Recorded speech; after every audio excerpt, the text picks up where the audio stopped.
신명기 28장 1절부터 14절까지 함께 봉독합니다. 내가 내 하나님 여호와의 말씀을 삼가 듣고 내가 오늘 내게 명령하는 그의 모든 명령을 지켜 행하면 내 하나님 여호와께서 너를 세계 모든 민족 위에 뛰어나게 하실 것이라.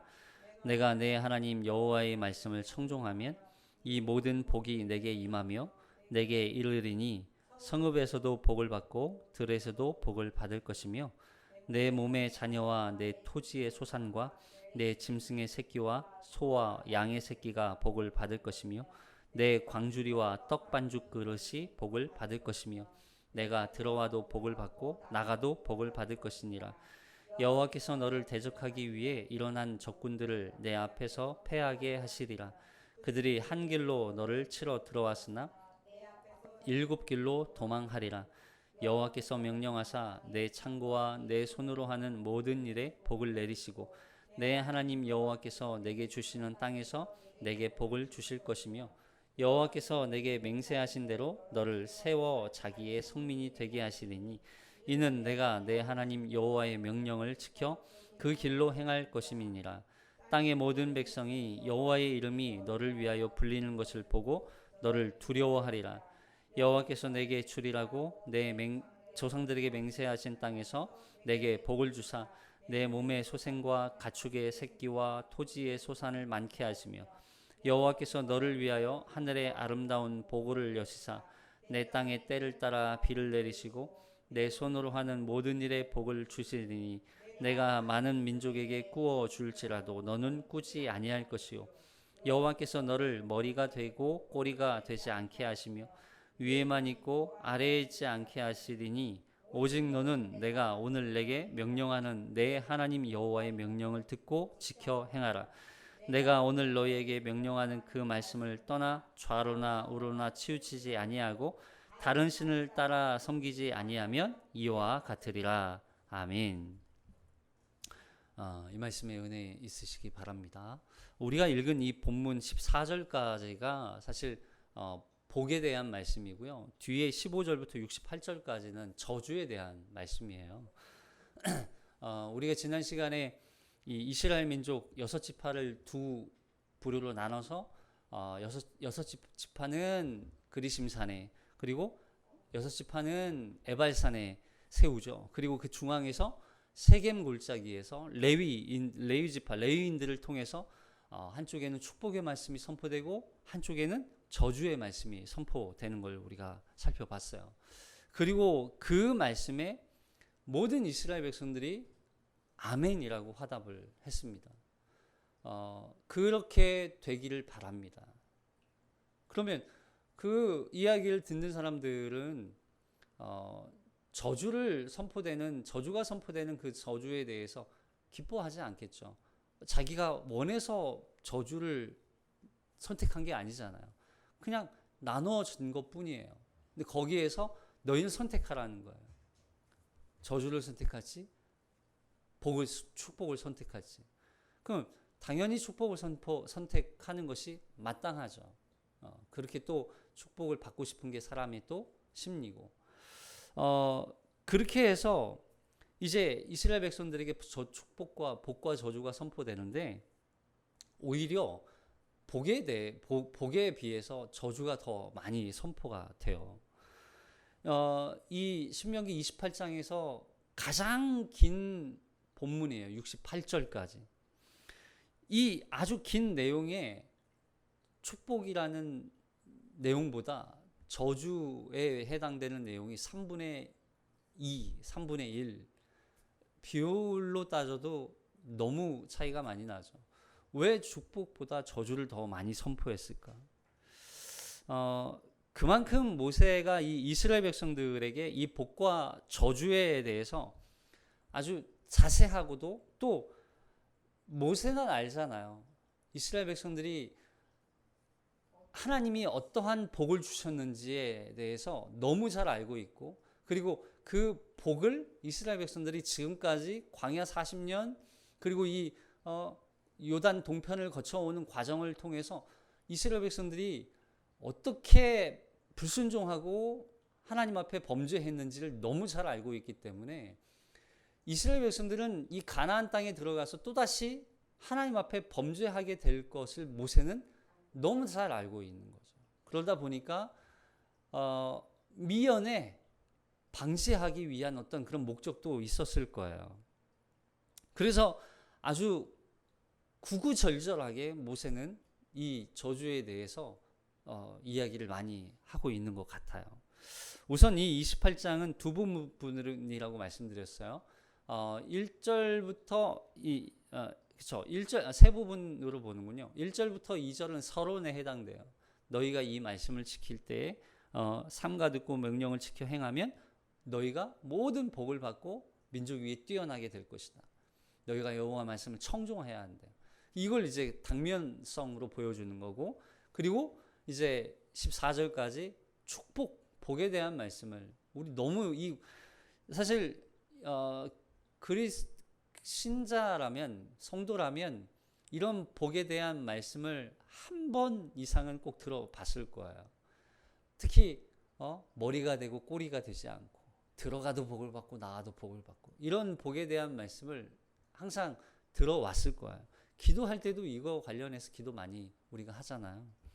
근데 뒤에 있는 이 저주의 말씀에 대해서는 우리가 기억하지 않아요. 이 많은 저주 중에도 하나라도 우리가 기억하지 않아요. 그만큼 우리는 복에 대해서 관심이 많지 저주에 대해서는 관심이 없어요. 근데 성경은 둘 다 중요하다는 거예요. 오히려 저주에 대해서 더 강조를 많이 하고 있어요. 왜요?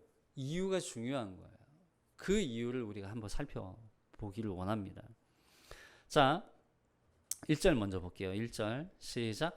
내가 내 하나님 여호와의 말씀을 삼가 듣고 내가 오늘 내게 명령하는 그의 모든 명령을 지켜 행하면 내 하나님 여호와께서 너를 세계 모든 민족 위에 뛰어나게 하실 것이라.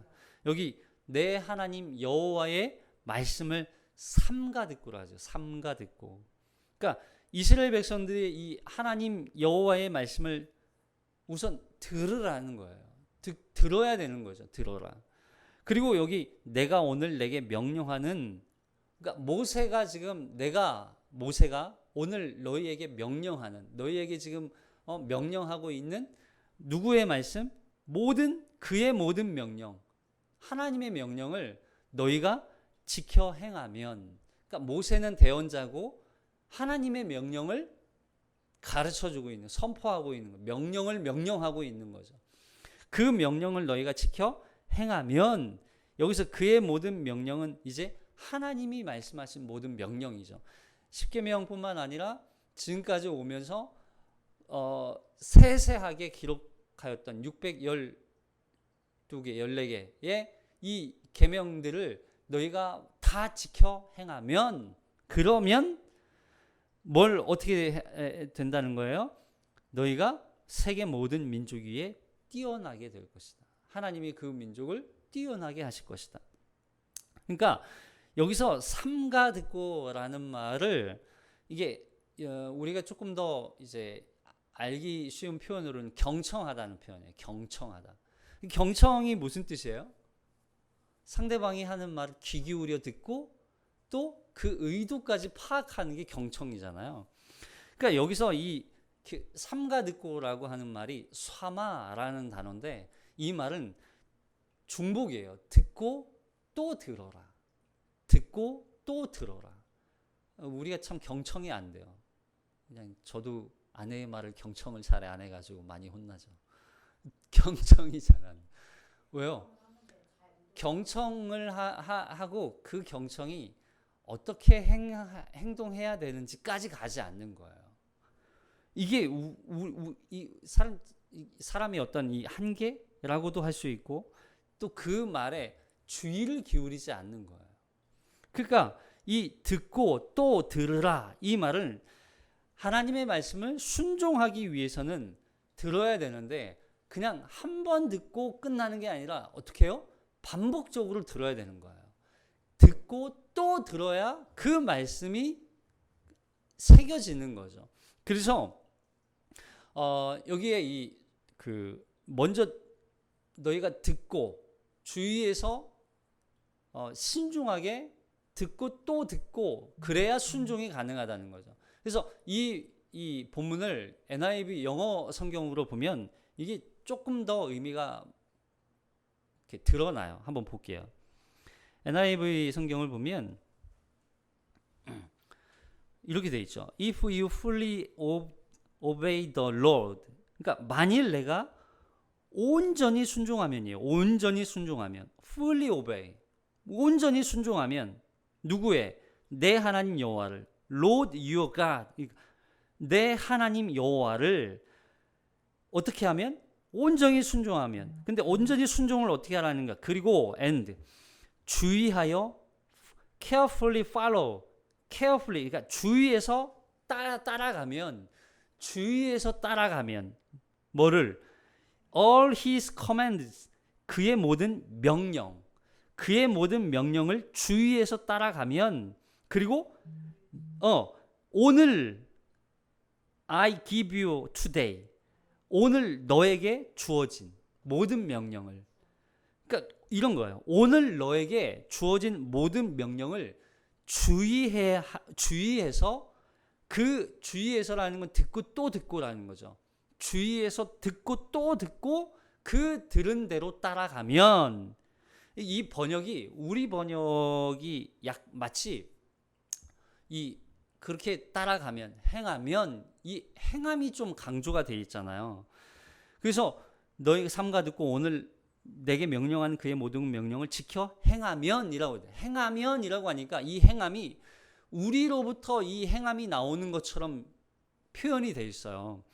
근데 사실 이 표현이 우리의 어떤 의지나 행동으로 이걸 행하는 것처럼 보이지만 그렇지 않아요. 이 의미는 우리가 의지를 가지고 행하는 것이 아니라 그 말씀에 우리가 수동적으로 따라간다는 의미예요. 그 명령을 그 하나님의 그 모든 명령을 우리가 수동적으로 따라가면 그래서 그의 모든 명령이 우리를 주의하게 하고 이해되세요? 그 명령을 듣고 또 듣고 주의해서 들으면 우리의 행동이 우리의 행함이 이젠 조심스럽고 주의하게 하고 또 온전히 순종하게 된다 하는 뜻이에요. 전혀 다르죠. 우리가 그 말씀을 듣고 그냥 행동하면 우리가 복 받는구나 이런 단순한 논리적으로 들어온단 말이에요. 그러나 이 의미는 우리가 그 말씀을 주의해서 듣지 않으면 우리도 주의해서 행동이 나올 수 없다 이런 뜻인 거예요. 그래서 우리가 행동하고 우리가 그러면 그 말씀을 듣고 또 듣고 주의해서 들으면 그 말씀이 우리를 주의해서 행동하게 하고 그 말씀이 우리를 순종하게 한다 하는 뜻인 거죠. 다시 말하면 복은 어떻게 온다는 거예요? 여호와 하나님의 말씀을 듣고 그 명령을 지켜 행할 때 복이 임하는 거죠. 근데 들을 때 그 말씀이 우리가 주의해서 듣지 않으면 행함도 안 된다는 거예요. 이 말도 오해하시면 안 돼요. 복 받기 위해서 그럼 말씀을 듣고 행하면 되는구나. 그럼 복 받는구나. 그런 게 아니죠. 하나님의 말씀을 듣고 순종하다 보니까 복이 임한다는 거예요. 복이 목적이 아니라 하나님의 말씀에 순종이 우선인 거예요. 하나님의 말씀을 듣는 게 우선인 거예요. 하나님의 말씀을 듣다 보니까 우리의 행동이 주의하게 되고 그래서 그렇게 하다 보니까 하나님이 복이 임하게 된다는 뜻인 거죠. 그래서 결국 말씀이 나를 순종하게 만드는 거예요. 말씀이. 내가 말씀을 순종하는 게 아니라 하나님의 말씀이 나를 순종하게 만드는 거예요. 그래서 말씀에 따라 살게 된다는 얘기를 하는 거죠. 그래서 그 말씀이 나를 이끌어가고 말씀이 나의 주인이 되고 말씀이 나의 삶을 움직이게 하는 거 그것이 바로 복 받는 길이다. 신앙생활이다 하는 거예요. 그래서 그렇게 살다 보니까 하나님이 복을 주시는 거죠. 말씀에 따라 살다 보니까 복이 임하는 거예요. 그러기 위해서 우리가 하나님의 말씀을 어떻게 하라? 들으라. 삼가 듣고 경청하라. 삼가 듣고 경청하라. 듣고 또 듣고. 그래서 우리는 이 말씀을 가까이 해야 하는 이유 중에 하나죠. 하나님의 말씀을 한 번 듣고가 아니라 듣고 또 들어서 그 말씀이 어떤 의미인지, 어떤 뜻인지, 어떤 의도인지 이 말씀에 대해서 파악하고 의도를 깨달아야 되는 거예요. 또한 뿐만 아니라 이렇게 우리가 주일 설교를 통해서 선포되는 하나님의 말씀이 이제는 내가 그 말씀을 또한 듣고 그 말씀대로 내가 지금 살아가고 있는지 점검하고, 그래서 그 말씀에 개인적으로도 말씀을 가까이 하고 읽고 묵상하고 그 말씀이 나의 삶을 이끌어 가도록 하는 거, 이게 바로 신앙생활이라는 거죠. 그리고 예배인 것이고. 그래서 예배는 앞에서 강단에서 선포되는 하나님의 말씀을 그냥 듣는구나, 듣는 것으로 그치는 게 아니라 선포된 말씀이 나를 이제는 한 주 동안 살아가도록 이끌어 가도록 그 앞에 나를 맡기는 거예요. 그래서 한 주 동안 그 말씀에 따라서 살아가는 거죠. 그리고 그 말씀이 나를 순종하도록 만들도록 내가 그 앞에 매 순간마다 굴복하고 매 순간마다 순종이 안 될 때마다 기도하고 회개하고 그렇게 살아가는 게 신앙생활인 것이죠. 그래서 영어에서도 이 듣다라고 하는 단어가 두 종류죠. hear하고 listen. hear는 그냥 단순히 어떤 소리를 듣는 거예요. 어떤 소리. 근데 listen은 뭐예요? 경청해서 듣는 거예요. 이게 경청해서 듣는 거. listen carefully. 우리 영어 시험 볼 때 항상 listen carefully 하잖아요.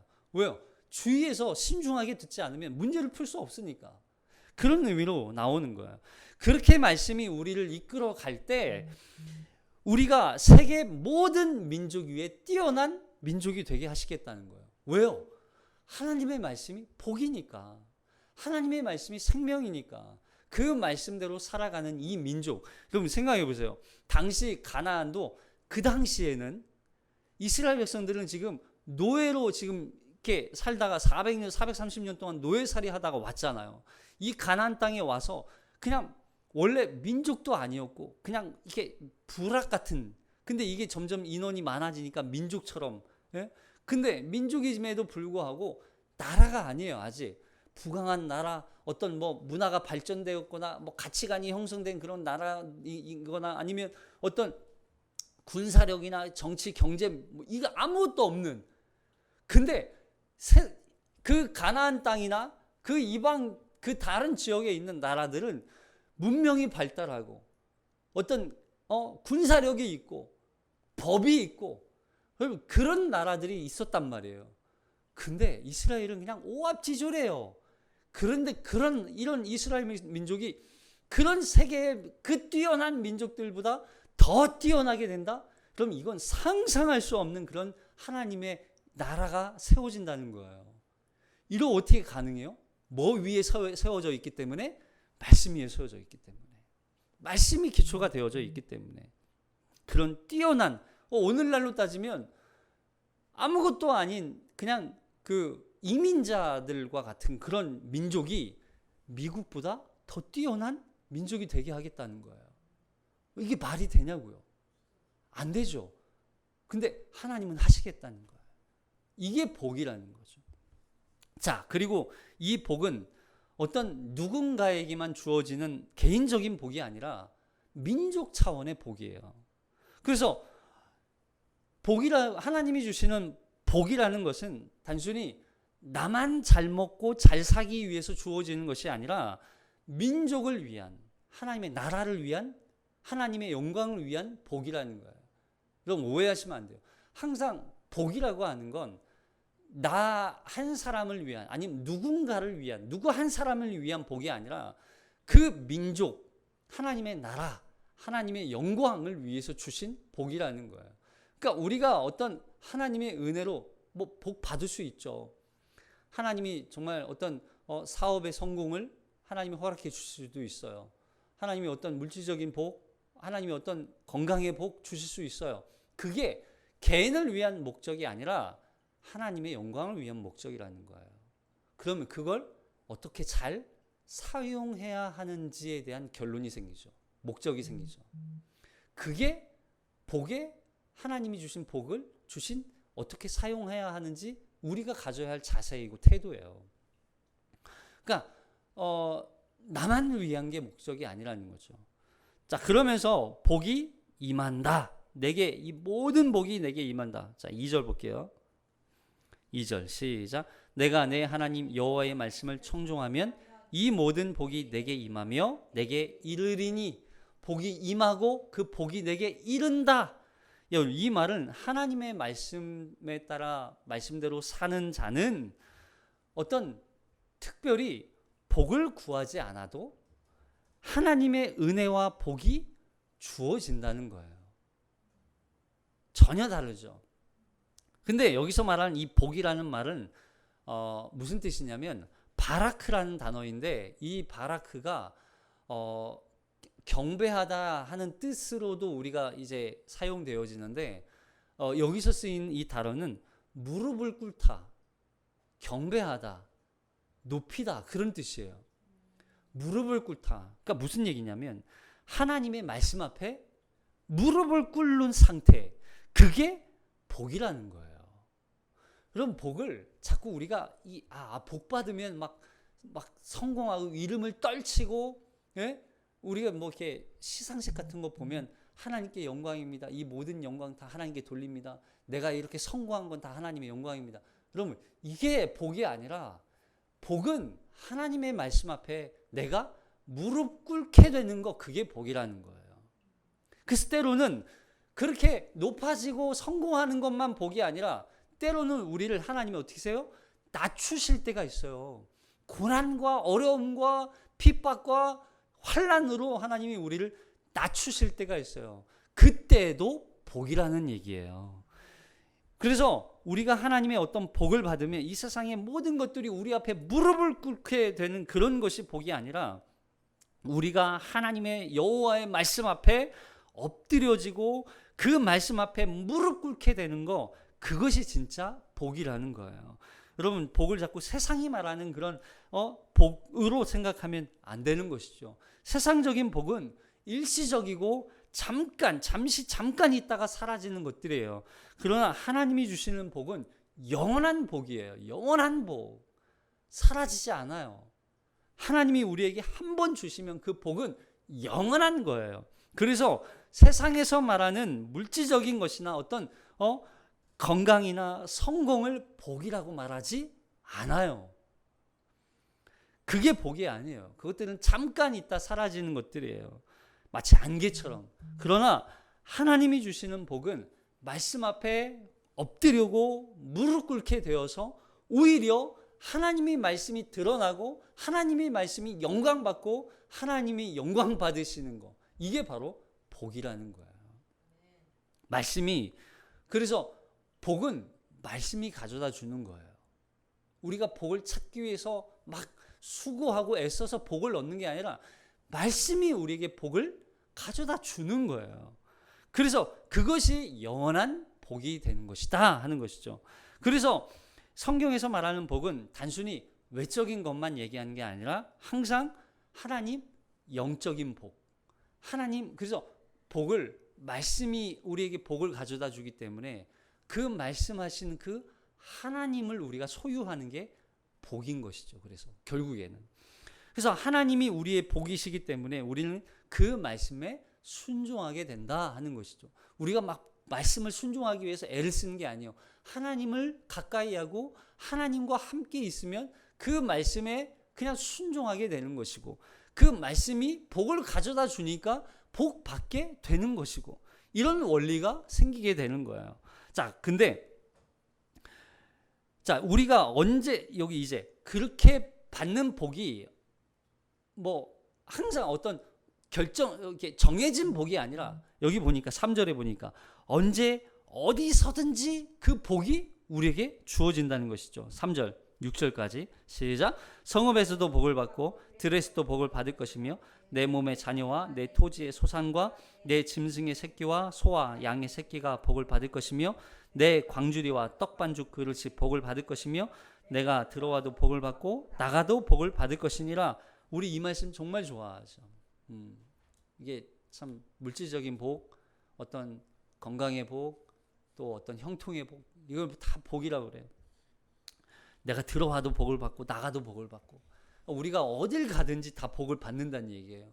여기서 교회에 있다가도 교회에서도 복을 받고, 직장 가도 복을 받고, 또 뭐 학교 가도 복을 받고, 집에 가도 복을 받고, 그리고 그 현장이 복의 현장이 된다는 거예요. 너희가 그 복을 다 전하여 주는 자들이 된다는 얘기예요. 너무 좋은 말씀이죠. 여러분 3절에서 말씀처럼 하나님의 말씀을 청종하고 그 말씀대로 사는 자들은 언제든지 어디서든지 그런 삶이 복 자체가 된다는 얘기예요. 그렇게 하나님께서 하나님의 말씀을 듣고 하나님의 말씀을 따라 살아가는 사람들은 이런 복을 받는다는 거 얼마나 좋아요. 근데 반전이 있어요. 여기 7절 계속 말씀 한번 살펴볼게요. 7절부터 10절까지 시작. 여호와께서 너를 대적하기 위해 일어난 적군들을 내 앞에서 패하게 하시리니 그들이 한 길로 너를 치러 들어왔으나 내 앞에서 7길로 도망하리라. 여호와께서 명령하사 내 창고와 내 손으로 하는 모든 일에 복을 내리시고 내 하나님 여호와께서 내게 주시는 땅에서 내게 복을 주실 것이며 여호와께서 내게 맹세하신 대로 너를 세워 자기의 성민이 되게 하시리니 이는 내가 내 하나님 여호와의 명령을 지켜 그 길로 행할 것임니라. 땅의 모든 백성이 여호와의 이름이 너를 위하여 불리는 것을 보고 너를 두려워하리라. 세상의 모든 민족들이, 세상의 민족 사람들이 우리가 하나님이 우리를 향해서 너희는 하나님의 백성들이야 라고 하는 불리는 그 이야기를 보고 우리를 두려워하게 된다는 거예요. 우리를 두려워하게 된다. 저 사람들이 하나님의 백성들이야? 저 사람이 하나님의 백성이야? 제가 하나님의 백성이야? 놀라워! 이러면서 막 두려워하게 된다는 거. 이런 사람들이 있냐는 거예요. 이게 복이 다 임해야 되잖아요. 자, 11절 시작. 여호와께서 내게 주리라고 내 조상들에게 맹세하신 땅에서 내게 복을 주사 내 몸에 소생과 가축의 새끼와 토지의 소산을 많게 하시며 여호와께서 너를 위하여 하늘의 아름다운 보고를 여시사 내 땅에 때를 따라 비를 내리시고 내 손으로 하는 모든 일에 복을 주시리니 내가 많은 민족에게 꾸어줄지라도 너는 꾸지 아니할 것이요 여호와께서 너를 머리가 되고 꼬리가 되지 않게 하시며 위에만 있고 아래에 있지 아니하게 하시고 오직 너는 내가 오늘 내게 명령하는 내 하나님 여호와의 명령을 듣고 지켜 행하며 내가 오늘 너희에게 명령하는 이 말씀을 떠나 좌로나 우로나 치우치지 아니하고 다른 신을 따라 섬기지 아니하면 이와 같으리라. 이와 같으리라. 근데 이렇게 14절까지 복에 대해서 말씀하시고 15절부터 68절까지는 저주에 대해서 말씀하신단 말이에요. 그리고 뿐만 아니라 이런 복을 받은 사람이 있어야 되잖아요. 이런 복을 받은 민족이 있어야 되잖아요. 이스라엘 백성들조차도 그 복을 받았어요? 못 받았어요? 못 받았어요. 오히려 그 복을 다 걷어차고 저주에 스스로 빠졌단 말이에요. 오늘날도 마찬가지예요. 이런 복 받은 사람이 있어야 되잖아요. 민족 차원의 문제가 아니라 개인 차원의 문제일지라도 우리도 이 복을 받아야 되잖아요. 왜 우리는 못 받는 거예요? 말씀대로 안 사니까 정말 그게 결론이긴 해요. 정말 그게 우리의 문제긴 해요. 그 말씀대로 살려고 우리가 노력하고 애를 써도 사실 이게 가능하다는 얘기예요? 안 가능하다는 얘기예요? 가능하지 않다는 얘기예요. 그러면 이게 그냥 뜬구름 잡는 얘기예요? 뭐 그냥 그림의 떡이에요? 자, 15절 한번 볼게요. 저주에 대해서 말씀하세요. 15절부터 시작. 만일 내 하나님 여호와의 말씀을 순종하지 아니하여 내가 오늘 내게 명령하는 그의 모든 명령과 규례를 지켜 행하지 아니하면 이 모든 저주가 내게 임하며 내게 이를 것이다. 모든 저주가 다 우리에게 임한대요. 지키지 않으면, 청종하지 않고 순종하지 않고 명령을 따라 살지 않으면 저주가 우리에게 다 임한대요. 그러면 보세요. 자, 이렇게 하나님이 이걸 문자적으로 복 받아 그렇게 이해하면 우리는 오해할 수 있어요. 이게 현실적이지 않아요.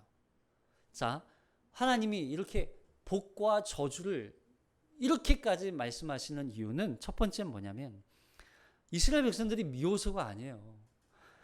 지금 이스라엘 백성들이 들어가는 이 가나안 땅은 어떤 땅이냐면 그냥 우상으로 가득 차 있어요. 그래서 우상의 가치관, 우상의 문화, 우상의 삶의 방식들. 그러니까 그들이 집 안 곳곳마다 우상 산당이 있어요. 들어가도 우상에게 절을 하고 나와도 우상에 절을 하고 어딜 가도 우상에 이렇게 적선을 하고 봉양하고 기도하고, 예? 우상의 삶, 우상이 아니고는 이들이 삶 자체가 안 되는 거예요. 우상으로 쪄들어 있는 거예요. 우상으로.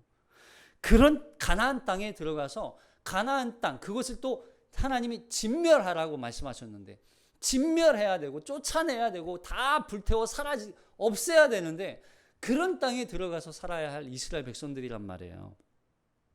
그렇기 때문에 세상 문화와 세상 방식이 아닌 하나님의 방식으로 살아가는 것, 그걸 보여줘야 되는 거예요.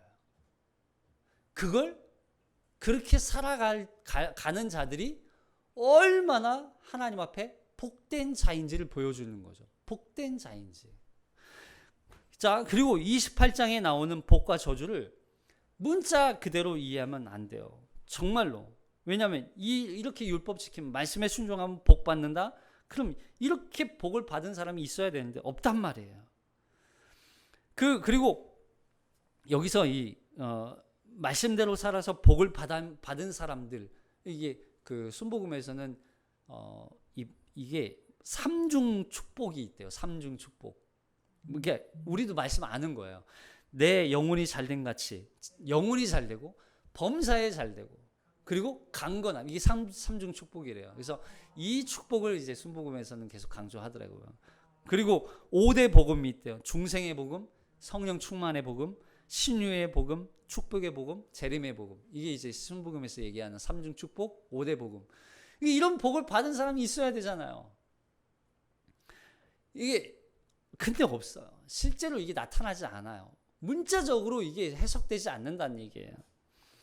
말로는 복 받습니다. 복 받을 겁니다. 근데 사실은 잘 그렇지 않잖아요. 더구나 이 율법을 우리는 지키지 못해요. 이 율법은 지킬래야 지킬 수 없는 거예요. 그러면 율법을 지키지 못하면 우리는 그냥 복은커녕 그냥 저주를 다 받게 되는 상황인 거예요. 그러니까 이 복을 받지도 못할 그 복을 하나님이 우리에게 그림의 떡으로 보여주시는 건가? 그럼 그렇지 않다는 거예요. 그래서 하나님이 우리에게 이 복과 저주를 알려주시는 이유는, 두 번째 이유는 뭐냐면 이 하나님께서 축복과 저주를 통해서 이 하나님의 축복은 우리의 노력으로 얻어지는 게 아니라는 걸 말씀해 주고 있는 거예요. 축복이든 저주든 우리가 선택에 달려있는 게 아니라는 거예요. 우리가 당연히 복을 선택하고 당연히 저주 받고 싶지 않죠. 우리의 선택에 달린 게 아니라 정말 너희가 이 말씀을 소중하게, 하나님의 이 말씀을 정말 순종하기를 원하느냐, 정말 그 하나님이 말씀대로 살기를 간절하게 바라고 원하느냐. 그래서 그 복을 주고 저주를 주고의 이유는 하나님 손에 달려 있는 거예요. 하나님 손에. 모든 기준은 하나님이 기준이에요. 우리가 하나님의 말씀 앞에 순종하지 못하는 걸 하나님도 아세요? 모르세요? 아세요. 그 말씀을 따라 살지 못한다는 걸 알아요. 그러니까 하나님이 우리를 말씀 순종 못했지? 너 명령 따라 살지 않았지? 너 저주받아. 너 이렇게 그 말씀 지켰네? 너 복 줄게. 그러면 하나님이 어디 있어요? 그런 부모님이 어디 있냐고요. 그렇지 않아요. 그래서 세 번째, 이렇게 하나님이 복과 저주를 말씀하신 이유는, 세 번째는 뭐냐면 하나님의 저주가 얼마나 혹독하고 끔찍한 결과인지를 깨닫게 하는 거예요.